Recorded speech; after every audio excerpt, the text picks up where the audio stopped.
Welcome to Mixing Up Midlife, the weekly podcast for women in their 50s and beyond who want to explore this incredible age by being more adventurous and more curious. I'm Terry. I'm Melissa, and on this week's episode, we are so excited to welcome back one of our past interviewees. We have Erica Schulte King back with us. And if you saw or listened to her podcast episode 140, you will recall that she was talking about making friends, and she did the viral TikTok. She ended up having events, and we know so much has happened since then, and we want to just get back into it and see what you've been doing. So welcome back, Erica. Hi, here. Thanks. I'm so excited to catch up with you. I still watch your TikToks. Melissa's not on TikTok as much, so she really doesn't know quite as much as what I know. But catch us up, Erica. You've had a lot of life changes in 10 months. A lot of life changes. So let's go. What's going on? Well, it's hard to believe it's already been 10 months. When you connected with me, I was like, oh my gosh, it's almost been a year. Yeah. So it's been a whirlwind. You're right. I've had a lot of life changes. I started this last November-ish and then decided to leave my job in April. That wasn't necessarily to do it full time, but that was just to take a step back and think about what I wanted to do next. I had been a single mom for 13 years and didn't have the opportunity to take that break. I was just very heads down and didn't really have the choices I was hoping to have. And so when I finally had more choice, I left my job and took the summer off and had a grand old time. For those of our listeners that didn't listen recently to episode 140, can you just give a recap on what you had done at that time? Sure. Yeah. So last year I posted a TikTok and I just kind of asked the general public, it was a fluke. What do you do now that you're empty nesting? What fills your time? And I had a really large response to that. It went moderately viral. And then about a month later, I posted another one and it was about how hard it is to make friends in Minnesota. And that one also really kind of took off. And so the feedback I was getting, I was starting to think, wait a minute, there's something here that maybe I can facilitate. As an empty nester, I had the time on my hands, right? So I'm asking, what should I do now that I'm empty nesting? And they kind of just handed it to me on this silver platter of, do this, Erica. So I did. So I started planning events for women in Minnesota who wanted to just experience new things. And the interesting thing is that it was an empty nesting thing, but then it kind of just morphed for any age, really, of women that are going through transition and want to connect with people. Because we know there's big disruptors in our lives that kind of change our friend groups and change our social gatherings. And so it's been really a great experience. Now, how many events have you had over the past 10 months? You started out with that initial one, and I have never wanted to be a Minnesota woman more. I am serious. Despite how cold it looked at it. It did look really cold, but I am so serious. I had looked at flights to go see because I was like, I want to be part of this. Well, let's not go crazy. Don't look for flights in Minnesota anytime between September and May. Might get good deals. Yeah, exactly. There were about 100 women at that first one. And since then, I don't have an exact count, probably 20 to 25 events, I would say. Wow. Erica. Yeah. You are really cranking. And you're doing this all yourself? You hired a staff? Oh, yeah, that would be lovely, but no. No, I'm doing it myself. And definitely there's more of a desire in the winter. People have more time in the winter. You know, Minnesota is very much a go to the cabin in the summer place. And so our winter ones, I say our, but mine, it's a single person here doing this, but I would get 100. One event had 200. Another one had 160. Whoa. The summer events kind of slow down a little bit. It's more like 10, 15, 40, just because the availability. Yeah, summer in general, it's like, did summer even happen anywhere? This is always my question because you're so busy doing things and traveling. But that's insane. So 25 events over the course of really less than 10 months because your first event was... was it late November? The first week of November. Okay. First week of November. We've done vineyards and breweries and boat cruises on the river and walks, a lot of walks and hikes. And I'm trying to do a variety of things so anybody can find something that maybe that resonates with them and can join. So you've had all these events, which is amazing. You quit your job to give yourself some space over the summer, and you had a great summer, you said. So what did you do this summer that made it so great? And what have you learned from taking that time off? She says enviously. Can you tell us? I know. I will say it was great in some ways and it was not great in other ways. What I learned is I'm very structured. I need structure in my life. You know the old saying of if you need something done, give it to a busy person. Yes. I was like the opposite of that. Like I just was quite lazy. I took a lot of walks. I just kind of took care of myself, read some books. Nothing wrong with that. And then realized, I think the best part was just realizing what I wanted to do next, and that was the most important thing that I wanted to get out of the summer anyway. So it worked out well for me. So then it did work out exactly as it was supposed to. Most of us who are women, if we've had families, we're used to being that busy multitasker who can arrange everything and do all of it seamlessly while still doing the rest of everything that needs to be done. And once you finally slow down, you really do just plop. Yeah. But it's exhaustion. Mm-hmm. It's kind of accumulated. Yeah. And you really do need that time to rest and restore so that you can do the next thing, which you said it really solidified some things for you. And what were those things? It solidified that I wanted to keep on doing Minnesota Women, aka Kookaburra Meets. For sure, I'm going to continue to do that. I think I've served about 1,000 women probably over the past 10 months. Either through social and messaging back and forth or attending events. And so it's really important for me to continue that on some level. I had to think about how much could I afford to put into this, both financially and with what else I wanted to do in life. I'm excited to keep that going, though. I'm hoping to keep a cadence of a couple events per month at least, depending on the opportunities that arise for me. And I went back into the job market over the last couple months, and it was quite fascinating, that entire experience, because I haven't done that in 10 plus years. I was at my last position. So experienced that in a really interesting time. Interesting is a way to say it. Yeah. But again, it was one of the first times in my life when I could make a choice instead of feeling like I had to take the first thing that came my way. And so I had a lot of fun exploring that too, and really challenging myself not to settle, which is hard. It was hard not to just take something that looked good enough. I'm turning 50 in February, and I don't have a ton of jobs ahead of me, I don't think. I really want to find some place where I can contribute as a senior leader and raise up the next generation of leaders. And I found something, and I start in October, and I'm super excited. Did my recommendation help?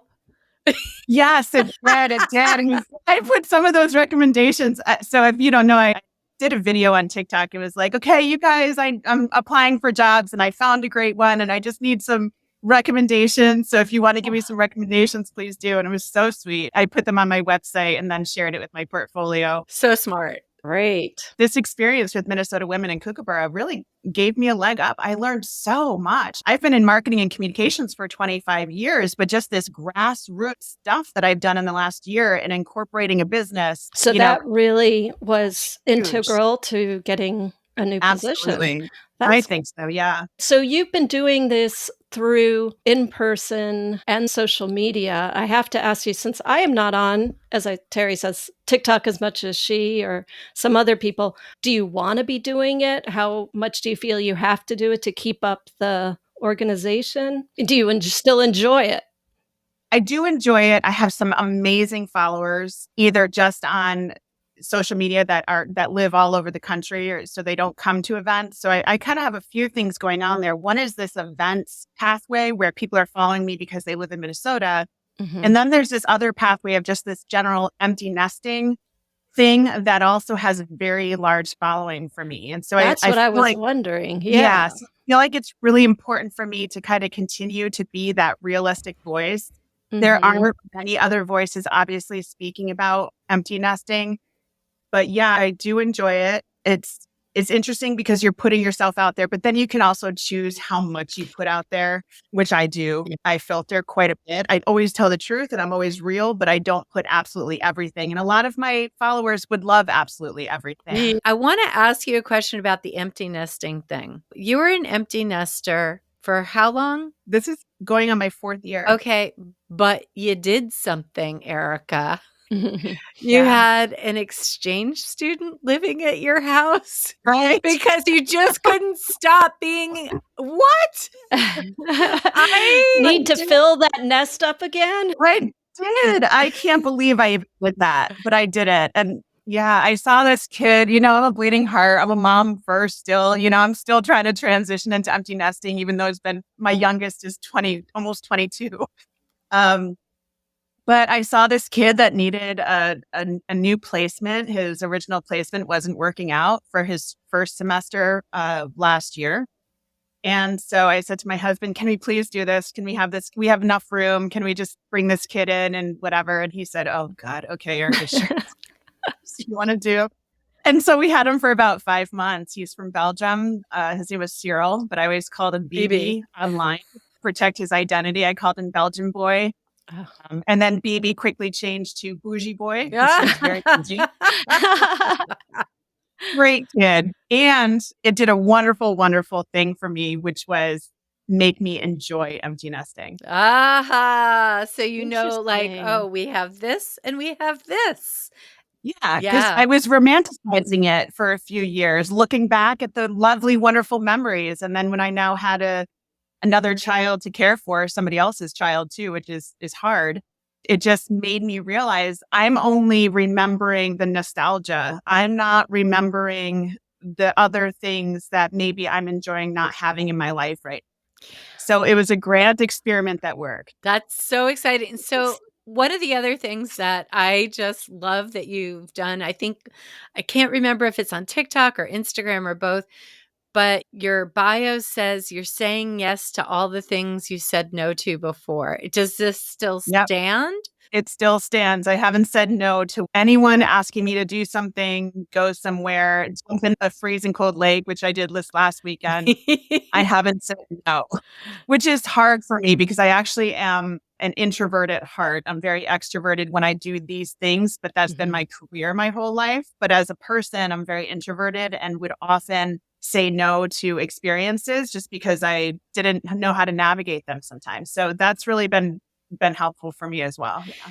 So you're hitting 50, I think February? Right, because I remember we both have February birthdays.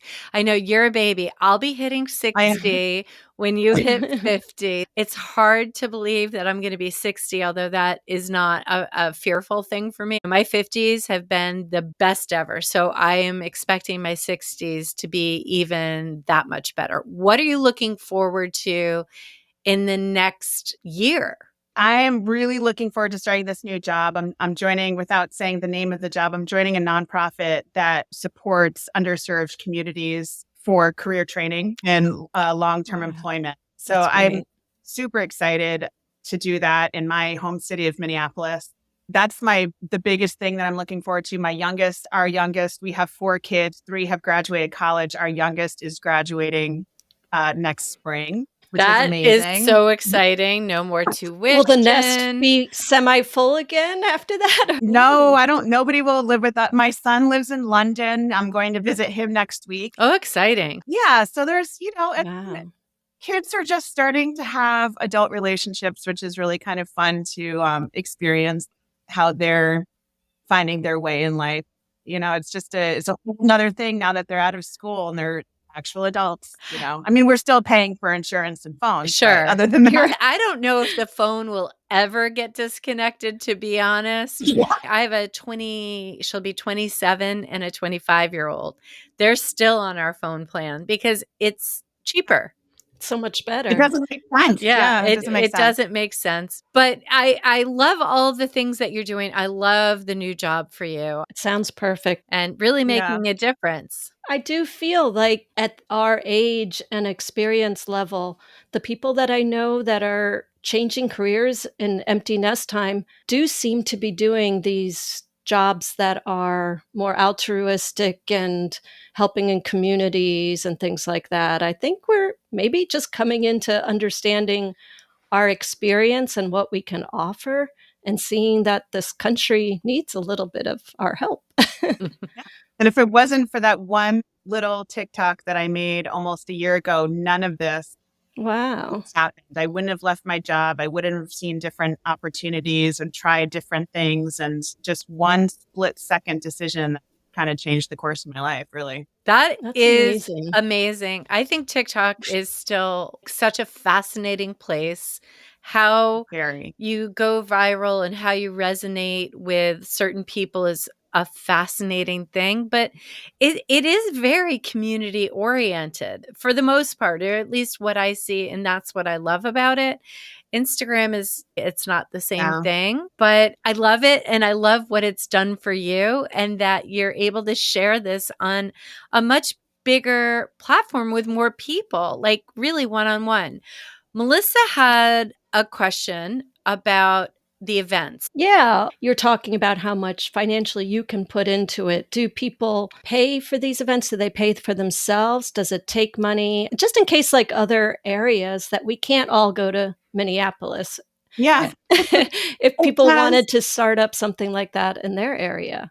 It does take money. You have to get ready just for operational cost and website platform and marketing and using social media tools for marketing, which costs money. And you need to have QuickBooks or something, and you need an accountant and you need all of these things, just like a little small business.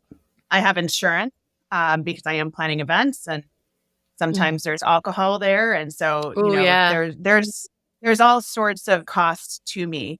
As far as the events go, no one is ever turned away for non-payment. If they can't pay it, I pay it for them.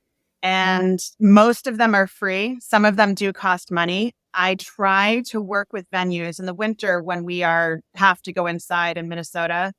I try to barter with the venue. So I might do some marketing consulting or pro bono work to get something in exchange for free for those attending. Wow. So it takes a lot of creativity to do some of the events that aren't just let's go out for a walk. So yes, I would say it definitely costs money. I am definitely behind, and that's okay. It's my contribution. Some people do sponsorship and support in that way too, to be able to sponsor people who might not have the financial means to be able to go to something, because we don't turn anyone away. So, but yes, anyone who does want to start this, it takes a lot of time, truly, and it takes money. Yeah. Do you have to create, like, is this a nonprofit technically now?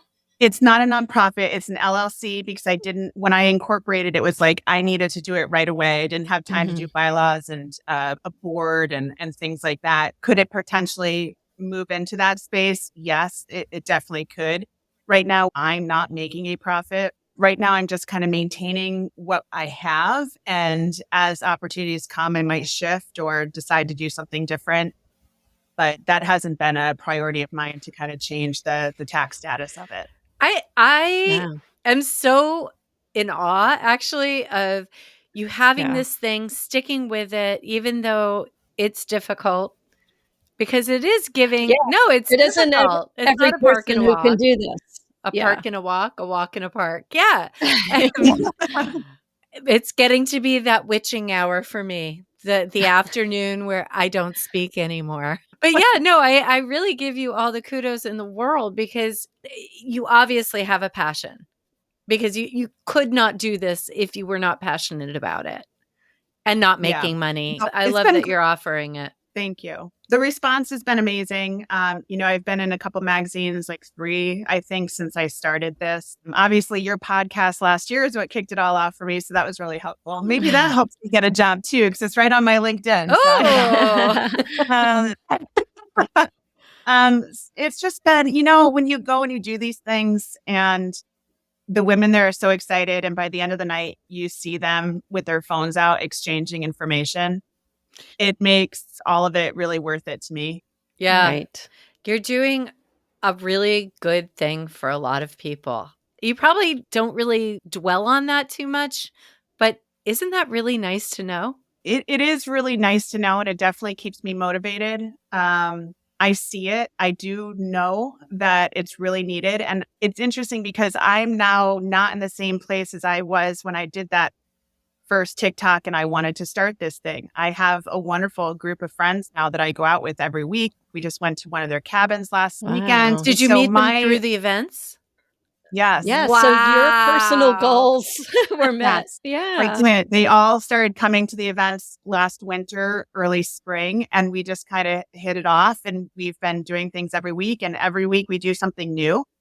And so it's just exploding for me. And I want that to happen for other people. And I'll sometimes get messages like, oh, I went to this one event, but I didn't leave with any friends. And it's, you need to continue. You need to come back, and you need to be there for them when they attend as much as they need to be there for you when you attend. So keep on coming to these things so that you can meet people over and over and kind of get into the groove. So I do know what I'm doing. I love it immensely. I get more than enough thank yous to fill my cup to keep me going. So that's, if I didn't receive that from people and I didn't have that recognition or that this is working for me, then I don't know if I could do it, because there are a lot of women that have found friends. They send me messages all the time that somebody helped somebody move. They've gone out to coffee. They go to dinners all the time. And this is a lot of people. So you're the empty nest matchmaker. Or the midlife matchmaker. Oh, the midlife matchmaker. Oh, speaking of which, I want to ask you a question. And if you don't have any knowledge about it, that's totally fine. Have you heard about the Golden Bachelor? Yes. What? Are you on it? I'm not. Somebody we actually met through Clubhouse is. So we will be watching it really intently. But what are your thoughts on the Golden Bachelor? And are you going to be watching it? Well, I think it's fascinating. The only time I ever watched The Bachelor or The Bachelorette was when my daughter was younger and she still hang out with, she was a tween. Will I watch it? Maybe I will. I think it's fascinating, and I hope these women represent our age group well. But that's exactly what we're watching for. I hope they are much different than what I've seen on the other Bachelors. I think it's going to be a whole different situation. I don't think they're going to get them to be catty and I hope manipulative. Not. There's no space for that. No, in my life, you have that level of cattiness, and I hope it's just real. And, I told Melissa on one of our last podcasts, I was just like, I really feel like it's going to be The Bachelor. Who cares? We're friends. You just see they're all just going to go really mature women together. And that's why I wanted to ask you about this. And I would love that. Wouldn't that be cool? I mean, cool. Let whoever wants to find love, but finding friendship is just as important and as rich. So I was like, oh, are you going to have a Golden Bachelor viewing party or not?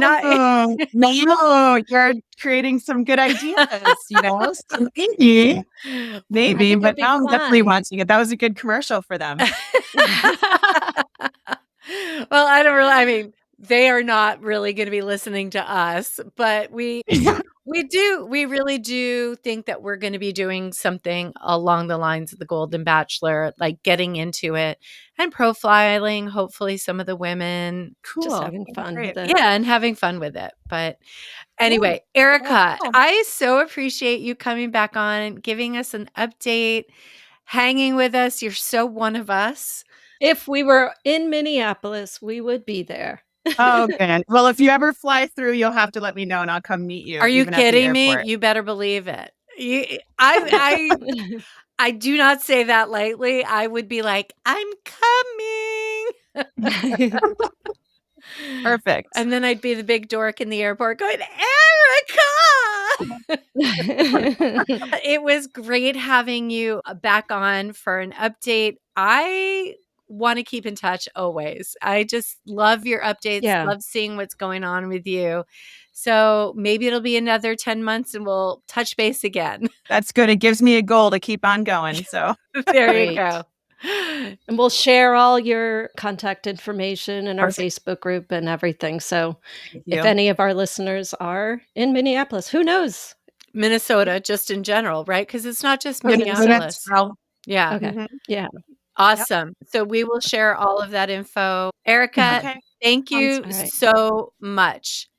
It's been a pleasure. Thanks for having me back, you guys. Thank you so much. Thanks so much. Have a great day. Bye. Bye. That was an amazing conversation we just had with Erica. I cannot wait to keep seeing what she's doing and following her path. Yeah, and we talked about the Golden Bachelor with her, but you all might be wondering why this podcast dropped on a Wednesday when we normally drop on a Friday. And it's a little confusing, but it is because we want to watch the first night of the Golden Bachelor, which is going to be airing on Thursday, September 28th, which probably when you're listening to this will be tomorrow. Oh my God. And then we're going to be discussing it. And we want to do that before the second episode airs. Right. So we'll be dropping the next episode on a Wednesday as well. So we really want you, if you are interested in this, want to have fun with it like we do, to go ahead and watch it. It's on ABC. Or Hulu, right? So ABC would be live that day. Yes. And I think Hulu is the next day, 24 hours later or something like that, right? Yes, I believe. You can watch however you can watch it and then listen to us next week. Oh my God, this is so confusing. I know. It's like timelines are crossing. We're talking about the future. And all I worry about is the editing. So yes. So if you're interested in hearing our take on it, and if you have a take on your own, we will be discussing it at our next podcast. Yes. After that, we think this could be a lot of fun. As we said, our goal is that we hope all the women gang up and have a great time and they run worry off a little into the bit less with about each other. Exactly. Well, we hope someone finds love if that's what they really want. But we want to just discuss how these women are being portrayed, whether they're different at this age than they would have been as young single women, and just kind of really how this kind of reflects on how this is really going to be kind of how a lot of younger people are going to see women like us at our age. And I hope it makes us proud. I hope so too. I'm a little worried. I really am not expecting New York housewives in the olden days. Yeah, like I am not expecting that behavior. I am hoping that these women bring a lot of fun, interesting, powerful energy. And I'm looking forward to it. You know, we did meet somebody on Clubhouse a bunch of years ago who is going to be on it. And she was always just a hoot, very energetic. And I'm looking forward to seeing her as well. I think it's going to be a really fun season. I'm very hopeful and interested in watching. And I hope you all want to watch it with us. Yes, because if it does continue to be interesting after the first episode, we will probably be switching it over to our Patreon. But we will keep you posted on that. We're going to give it the first look through to see how it goes. And I hope you all do it as well. Yeah, not saying and we are not being paid for this. Yeah, no. And not saying that all of our regular episodes won't be on Patreon. No. That is specific to The Bachelor, The Golden Bachelor. Yeah, we'll continue our regular podcasts. Yes. Right. Oh, God, help me. I'm like, wait. Too much to keep track of. The timelines are crossing. Yeah, no, it'll be fun. I think it'll be really fun. It's a challenge. And why the heck not? Right? Why not? Why not? All right. I think it kind of ties to the theme of women meeting women at this age that we just had with Erica. Exactly. Nice way to wrap it up, Melissa. We will drop all of Erica's socials in the show notes. But as always, you can find us on Instagram at Mixing Up Midlife, TikTok sometimes, and always hit us up on our website. Leave us a voicemail, mixingupmidlife.com. You could join us in our Facebook group, Mixing Up Midlife Discussion. And sure, shoot us an email, mixingupmidlife@gmail.com. We'd love to hear from you. If you actually have a thought, a problem, an issue, we're calling for more listener questions, and we'd love to include any questions you might have in upcoming segments. That's true. So I have a question, but we'll get What's your question? I want to talk about brides. I really want to talk about wedding because, my daughter's getting married. So it's very, very interesting. We'll get into that in a later episode. For now, that is it for us. Have a great week. Enjoy the rain this weekend. Oh my God, the weather. Thank you. Thank you for that. You're welcome. Have a great week. We'll see you next week. All right. Bye. Bye.